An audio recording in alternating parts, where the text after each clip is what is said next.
मेरा नाम अवैस है और मैं आपकी भेजी गई हॉरर स्टोरीज नरेट करता हूँ। अगर आपको आज की कहानी पसंद आए तो लाइक और सब्सक्राइब ज़रूर कीजिएगा। आज की कहानी हमें रावलपिंडी से अली ने भेजी है, जो कि एक रेस्टोरेंट के साथ डिलीवरी का काम करते थे।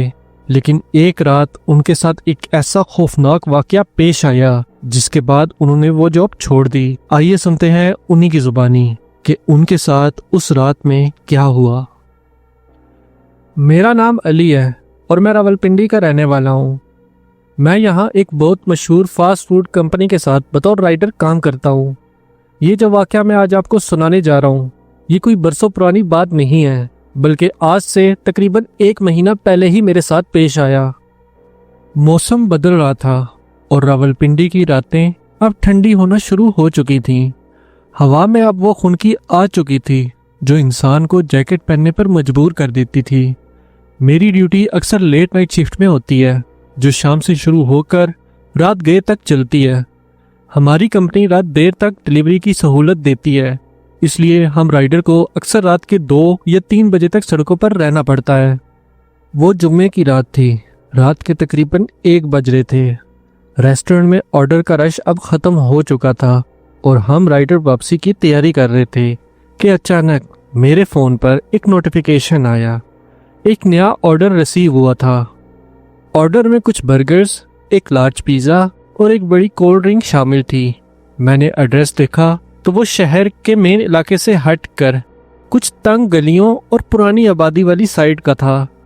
एड्रेस थोड़ा पेचीदा था, इसलिए मैंने सोचा कि निकलने से पहले कस्टमर को कॉल करके लोकेशन कंफर्म कर लूं, ताकि वहां पहुंचकर गलियों में भटकना न पड़े। मैंने अपने मोबाइल से कस्टमर के नंबर पर कॉल मिलाई, लेकिन फ़ोन उसका बंद आ रहा था। मैंने सोचा शायद सिग्नल का मसला होगा। मैंने 2-3 बार फिर ट्राई किया, लेकिन हर बार नंबर बंद ही मिला। खैर, मैंने सोचा कि शायद उनकी बैटरी ख़त्म हो गई होगी या नेटवर्क का इशू होगा। ऑर्डर किचन में तैयार हो रहा था, इसलिए मैं वहीं वेट करने लगा। मेरे दिल में था कि जब ऑर्डर रेडी हो जाएगा तो निकलने से पहले एक आखिरी बार कॉल ज़रूर कर लूँगा। तकरीबन 15 मिनट बाद किचन स्टाफ ने आवाज़ दी कि ऑर्डर रेडी हो चुका है। मैंने बैग पैक किया, थर्मल बॉक्स में खाना रखा और बाइक की चाबी उठाई। बाइक पर बैठने से पहले मैंने फिर वो नंबर मिलाया, लेकिन नतीजा वही था, फ़ोन बिल्कुल बंद था। अब मेरे पास 2 रास्ते थे, या तो ऑर्डर कैंसिल करवा देता या फिर लोकेशन पर पहुंचता। क्योंकि लोकेशन मेरे मैप पर आ रही थी और कंपनी की पॉलिसी भी सख्त थी, इसलिए मैंने अल्लाह का नाम लिया और डिलीवरी लोकेशन की तरफ निकल पड़ा। मैप के मुताबिक वो जगह रेस्टोरेंट से तकरीबन 20-25 मिनट की दूरी पर थी। मैंने बाइक स्टार्ट की और रोड पर आया।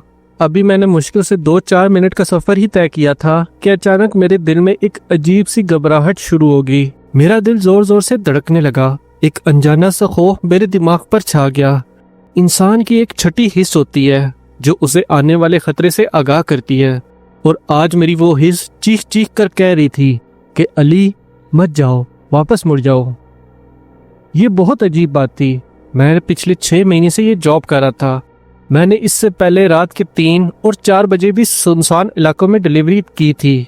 कब्रिस्तानों के पास से गुजरा था, लेकिन मुझे आज तक कभी डर नहीं लगा था।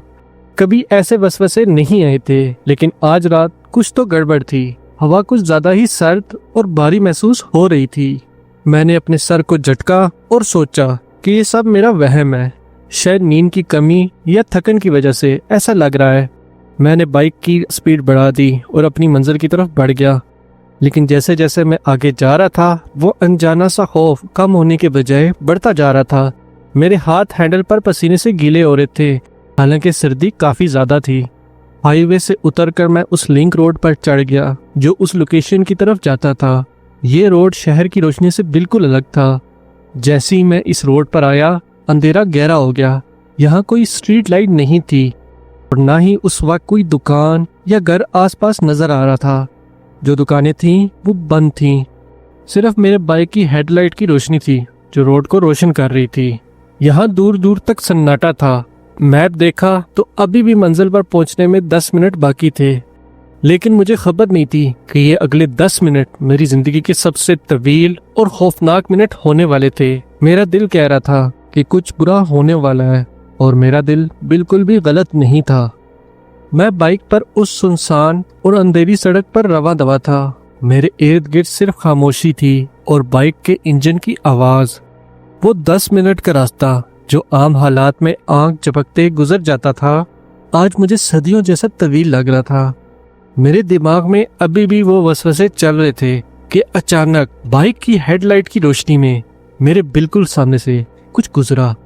वो कोई मामूली चीज नहीं थी, वो एक काला साया था। वो इतनी तेजी से रोड के दाईं तरफ से निकला और बाईं तरफ गायब हो गया। मुझे समझने का मौका ही नहीं मिला। उसकी रफ्तार किसी इंसान या जानवर से कहीं ज्यादा थी। मेरी सांस अटक गई। मैंने बेख्तियार दोनों ब्रेक जोर से दबाई। बाइक के टायर रोड पर घसीटते हुए रुक गए। मैंने फौरन पैर जमीन पर लगाया और बाइक को संभाला। मेरे दिल सीने से बाहर आने को था। मैंने घबराकर इधर उधर देखा। उस जगह घूरा जहां वो साया गायब हुआ था, वहां कुछ भी नहीं था। अली, तू डर रहा है, इसलिए तुझे धोखे हो रहे हैं।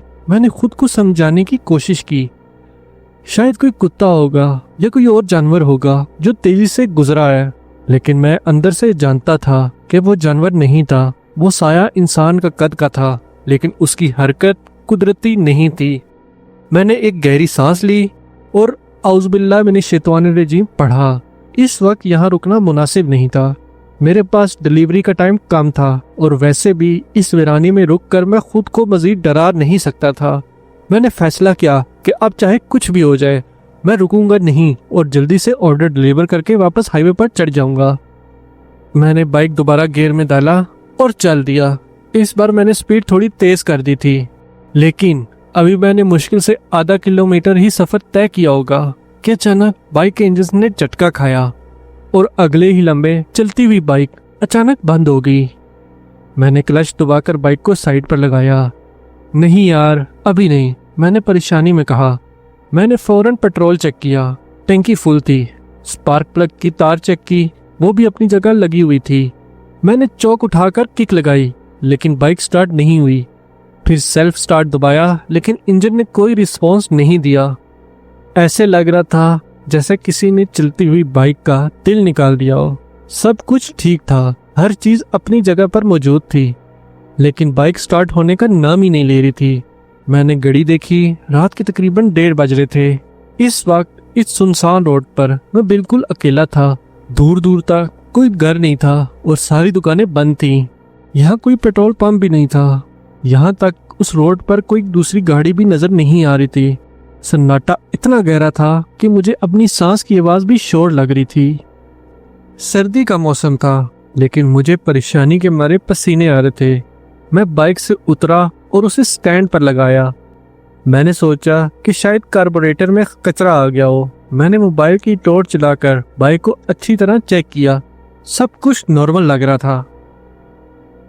मेरे जहन में ख्याल आया कि मैं अपने किसी दोस्त या राइडर पार्टनर को कॉल करके मदद के लिए बुला लेता हूँ, लेकिन फिर ख्याल आया कि उनको पहुंचने में टाइम लगेगा और इतनी देर इस सुनसान रोड पर खड़े रहना खतरे से खाली नहीं होगा।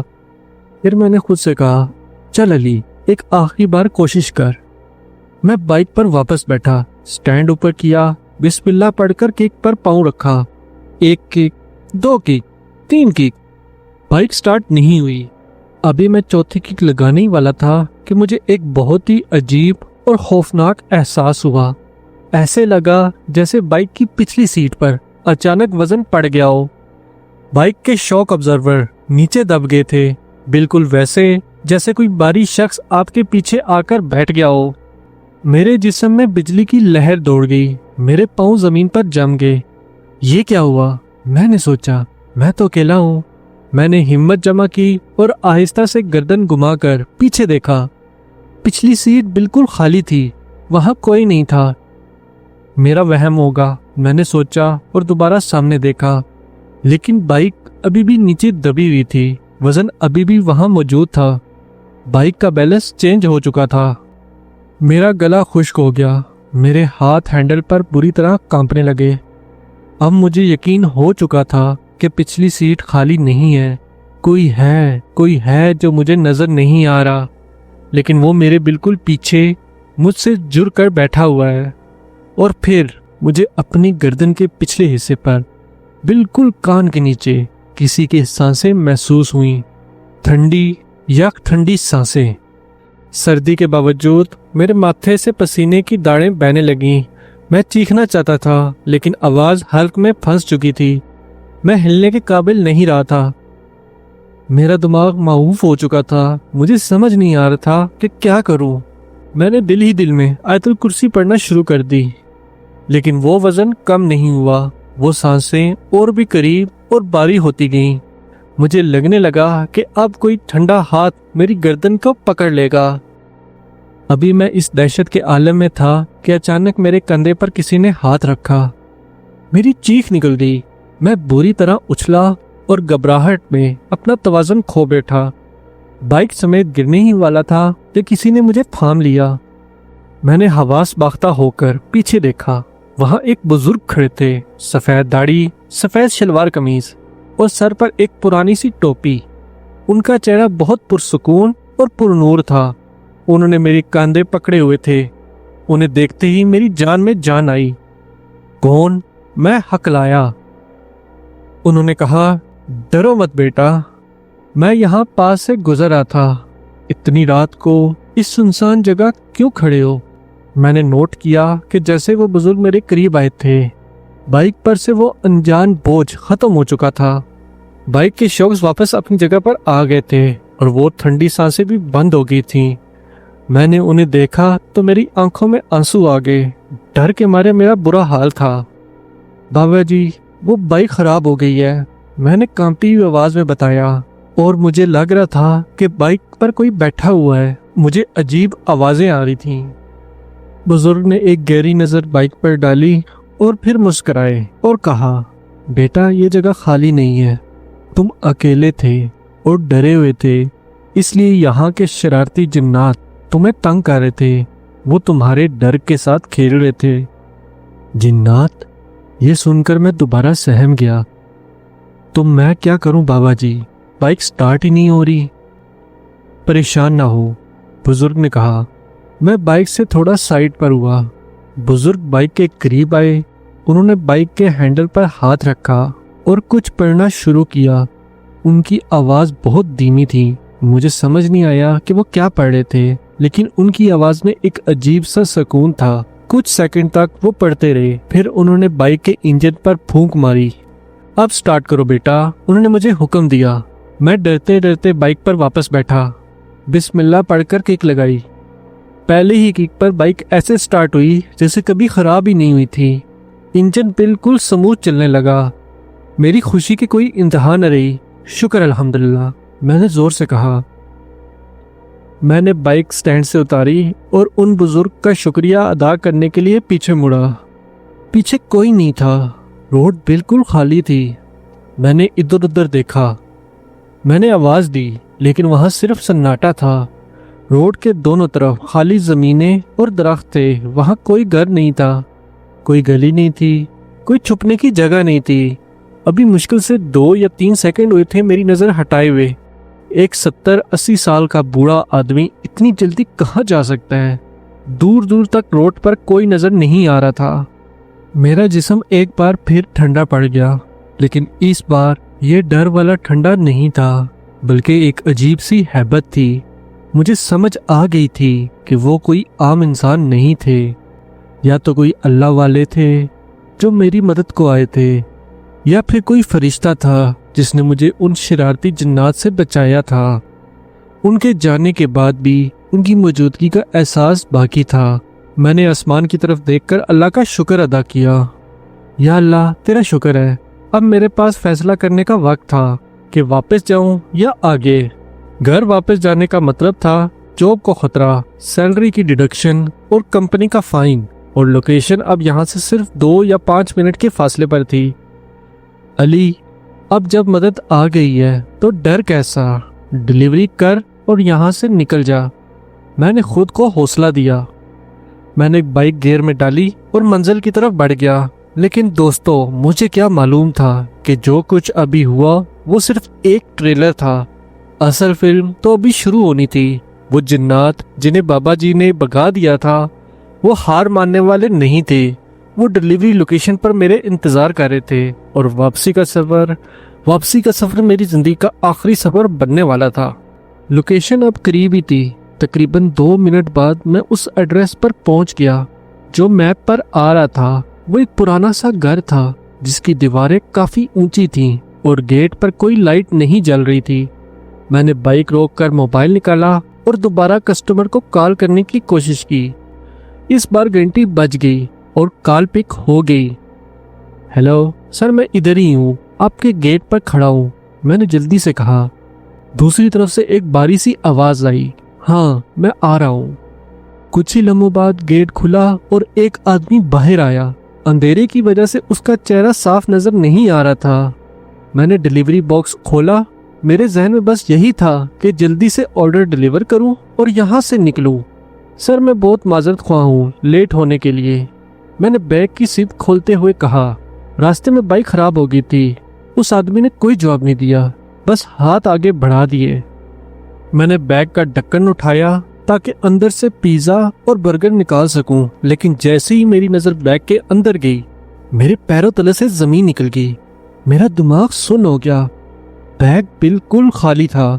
ना वहां पिज्जा का डब्बा था, ना बर्गर का पैकेट और ना ही वो कोल्ड ड्रिंक की बोतल जो मैंने खुद अपने हाथों से रखी थी। ये कैसे हो सकता है? मैं हकलाया। मैंने बैग को पूरा उल्टाया, अंदर हाथ मारकर चेक किया। शायद मैं पागल हो गया हूँ, शायद अंधेरे में नजर नहीं आ रहा, लेकिन हकीकत यही थी कि बैग बिल्कुल खाली था। एक पल के लिए मुझे लगा कि शायद मैं रेस्टोरेंट से ही खाना लाना भूल गया हूँ, लेकिन फिर मेरी नजर बैग की साइड पॉकेट में पड़ी रिसीविंग स्लिप पर पड़ी। वो वहीं मौजूद थी। इसका मतलब ये था कि मैंने ऑर्डर पिक किया था, मैंने खुद बॉक्सेस बैग में रखे थे। तो फिर खाना कहाँ गया? मेरे रोंगटे खड़े हो गए। मेरे जहन में फौरन वो वाकया आया जो बाइक बंद हुई थी और मुझे पिछली सीट पर वजन महसूस हुआ था। मुझे वो ठंडी सांसें याद आईं जो मेरे कान के पास थीं। क्या वो चीज जो मेरे पीछे बैठी थी, क्या वो मेरा ऑर्डर खा गई, ये चुरा कर ले गई? जिन्नात के बारे में मैंने सुना था कि वो खाना के शौकीन होते हैं, लेकिन आज मेरे साथ ये हो चुका था। मैंने शर्मिंदगी और खौफ से उस कस्टमर की तरफ देखा। सर वो मुझे नहीं पता ये कैसे हुआ, लेकिन बैग खाली है। मेरा खाना रास्ते में गायब हो गया है। मेरी आवाज कांप रही थी। मुझे लगा कि वो आदमी गुस्सा करेगा, गालियां देगा, लेकिन उसने अजीब तरह से रिएक्ट किया। उसने एक गहरी सांस ली और बैग के अंदर झांका। कोई बात नहीं बेटा, उसने ठंडे लहजे में कहा। मैंने बिना कोई सवाल किए बैग बंद किया और बाइक पर वापस आ गया। कस्टमर ने गेट बंद कर लिया। अब मेरे सामने सबसे बड़ा मसला खड़ा था, वापसी का सफर। मुझे उसी रोड से गुजरना था जहां पहले मेरे साथ वो सब हुआ था। हाईवे तक पहुंचने का कोई दूसरा रास्ता नहीं था। मैंने बिस्मिल्लाह पढ़कर बाइक स्टार्ट की। बाइक फौरन स्टार्ट होगी। मैंने फैसला किया कि अब मैं बाइक को फुल स्पीड में चलाऊंगा और इधर उधर नहीं देखूंगा। मैं उस मनहूस रोड पर वापस चढ़ गया। रात का सन्नाटा पहले से ज्यादा गहरा हो चुका था। हवा बिल्कुल बंद थी, लेकिन फिर भी दरख्तों के पत्तों की सरसराहट सुनाई दे रही थी। मेरे दिल की धड़कन इंजन की आवाज से ज्यादा तेज थी।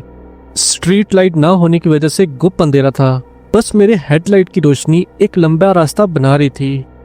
अभी मैंने आधा रास्ता ही तय किया होगा कि मुझे रोड के दरमियान कुछ नजर आया। हेडलाइट की रोशनी में दूर से कोई छोटी सी चीज बैठी हुई दिखाई दी। मैंने सोचा शायद कोई पत्थर है या कोई जानवर बैठा है। मैंने बाइक की स्पीड थोड़ी कम की ताकि साइड से निकल सकूं, लेकिन जैसे जैसे मैं करीब गया वो शक्ल वाज़ा होती गई। वो कोई पत्थर नहीं था, वो एक छोटा सा बच्चा था। रात के 2 बजे सुनसान रोड के बिल्कुल बीचों बीच एक 5 या 6 साल का बच्चा बैठा हुआ था। उसने पुराने से कपड़े पहने हुए थे और वो जमीन पर उंगली से कुछ बना रहा था। उसकी पीठ मेरी तरफ थी। मेरा दिमाग हिल गया। इतनी रात को बच्चा यहाँ क्या कर रहा है? इंसानी हमदर्दी जागी कि रुक कर देखूं, शायद किसी का बच्चा गुम हो गया हो। लेकिन मेरी छठीस, उसने चीख कर कहा, रुकना मत अली, ये इंसान नहीं है। मैंने फैसला किया कि मैं रुकूंगा नहीं, बस साइड से निकल जाऊंगा। मैंने बाइक को रोड के किनारे की तरफ किया, लेकिन जैसे ही मैं उस बच्चे के बराबर पहुंचने लगा, एक नाकाबिले यकीन मंजर मेरी आंखों के सामने आया। वो बच्चा जो अभी मुश्किल से 3 फुट का था, मेरे देखते ही देखते बड़ा होने लगा।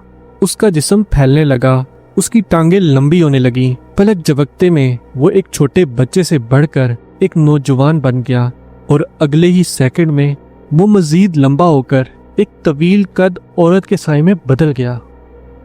ये सब इतनी तेजी से हुआ कि मैं चीख भी ना सका। मेरा गला घुट गया। मैंने बाइक ऑलमोस्ट रोक चुका था क्योंकि मेरा दिमाग ये सीन प्रोसेस ही नहीं कर पा रहा था।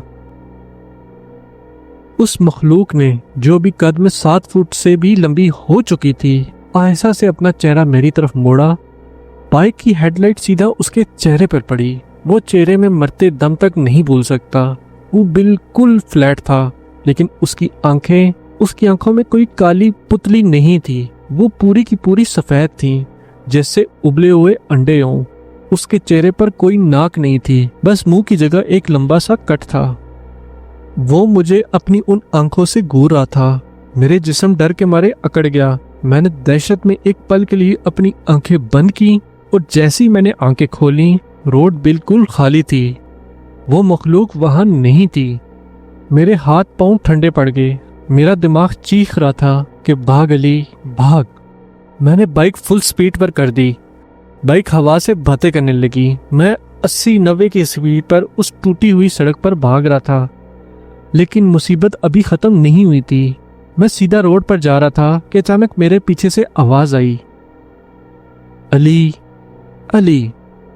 ये आवाज किसी अनजान शख्स की नहीं थी, ये मेरी अपनी आवाज थी। जिस तरह मैं बोलता हूँ, वही लहजा, वही टोन, वही आवाज का भारीपन। वो मखलूक मेरी आवाज की नकल कर रही थी। ऐसे लग रहा था कि मेरे कोई हम शक्ल मेरे पीछे हवा में उड़ रहा है और मुझे पुकार रहा है। मेरे हाथ पांव कांप रहे थे। धड़कन इतनी तेज थी कि लग रहा था कि अभी दिल बाहर आ जाएगा। मैं रोना शुरू हो गया था। मेरी आंखों से आंसू बहकर मेरे गालों पर गिर रहे थे।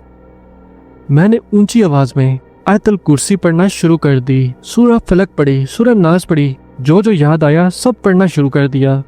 तभी एक ठंडी हवा का झोंका मेरे दाएं कान के पास से गुजरा। वो हवा इतनी ठंडी थी कि मेरे कान सुन हो गए और अगले ही लम्हे बाइक की हेडलाइट के आगे से एक काला साया गुजरा। ये वही साया था, या बिल्कुल वैसा ही था जो आते वक्त गुजरा था, लेकिन मैंने बाइक नहीं रोकी। मैंने कसम खा ली थी कि अब चाहे कुछ भी हो जाए, चाहे बाइक गिर जाए, मैं रुकूंगा नहीं। वो 5 मिनट का रास्ता मेरे लिए क़यामत से कम नहीं था। हर सेकंड मुझे लगता कि अब कोई हाथ आएगा और मुझे बाइक से खींच लेगा। कभी मुझे लगता कि कोई मेरी पीठ पीछे बैठ चुका है और कभी लगता कोई मेरी बाइक के साथ साथ भाग रहा है। आखिरकार दूर मुझे हाईवे की स्ट्रीट लाइट नजर आई। वो पीली रोशनियां मुझे जन्नत की रोशनियां लग रही थीं। जैसे ही मैं उस लिंक रोड से निकलकर हाईवे पर चढ़ा, वहां का माहौल ही बदल गया। वहां 1-2 ट्रक गुजर रहे थे, रोशनी थी। हाईवे पर आते ही वो आवाजें, वो ठंडक, वो बोझ सब एकदम खत्म हो गया। मैंने हाईवे पर चढ़कर भी बाइक की स्पीड कम नहीं की। मैं सीधा घर की तरफ भागा। जब मैं घर पहुंचा तो रात के 3 बज चुके थे। मैंने बाइक को लॉक भी नहीं किया, बस पोर्च में खड़ी की और भागता हुआ अपने कमरे में घुस गया। मेरी अम्मी जाग गई थी। उन्होंने मेरी हालत देखी। मेरा चेहरा जर्द पड़ चुका था, कपड़े पसीने में भीगे हुए थे और मैं बुरी तरह कांप रहा था। उन्होंने पूछा, अली क्या हुआ है तुझे? मैं कुछ बोल नहीं सका। मैं बस जमीन पर बैठकर रोने लगा। उस रात मुझे शदीद बुखार चढ़ा। मैं 2 हफ्ते तक बिस्तर से नहीं उठ सका। घर वालों को लगा शायद ठंड लग गई है या डेंगू हो गया है, लेकिन मैं जानता था ये खौफ का बुखार था जो डर की वजह से हुआ था। जब मैं ठीक हुआ तो सबसे पहला काम मैंने ये किया कि उस कंपनी की जॉब छोड़ दी। मैंने अपना रेजिग्नेशन भेजा और उस रोड की तरफ जाने की दोबारा गलती नहीं की। आज इस वाक़े को तकरीबन 1 महीना गुजर चुका है, लेकिन आज भी मैं रात के वक्त बाइक चलाने से डरता हूँ। दिन को भी अगर मुझे उस रोड के करीब से गुजरना पड़े तो मैं रास्ता बदल लेता हूँ। और वो बुजुर्ग, मैंने बहुत सोचा उनके बारे में। वो इतनी रात गए उस वीराने में कहाँ से आए थे और कैसे चंद सेकंड में गायब हो गए। मेरा ईमान है कि वो कोई आम इंसान नहीं थे। अल्लाह ने मेरी मदद के लिए किसी फरिश्ते को इंसानी रूप में भेजा था। अगर वो बाइक स्टार्ट ना करते तो शायद वो मखलूक जो बच्चा बनकर रोड पर बैठी थी मुझे दबोचने में कामयाब हो जाती। अगर आपको आज की कहानी पसंद आई है तो लाइक और सब्सक्राइब ज़रूर कीजिएगा और बेल आइकन पर ज़रूर क्लिक कीजिएगा